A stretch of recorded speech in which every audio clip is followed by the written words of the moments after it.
tenir algú que et representi davant de l'administració, que vetlli pels interessos com a sector, que pugui ser partícip en alguns fòrums que nosaltres d'una altra manera no podríem accedir, fòrums de debat o llocs on s'aprenen decisions que després ens afecten en el nostre dia a dia. Treballem sobretot per l'administració local, per ajuntaments. També fem serveis per a altres empreses en l'àmbit de, per exemple, de la igualtat, fem plans d'igualtat, formacions en àmbits d'igualtat, gestionem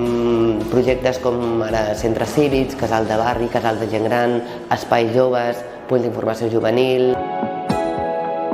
Les licitacions valoren bàsicament el preu i sí que sentim, jo crec, com a sector, que a vegades la feina ben feta o la feina de qualitat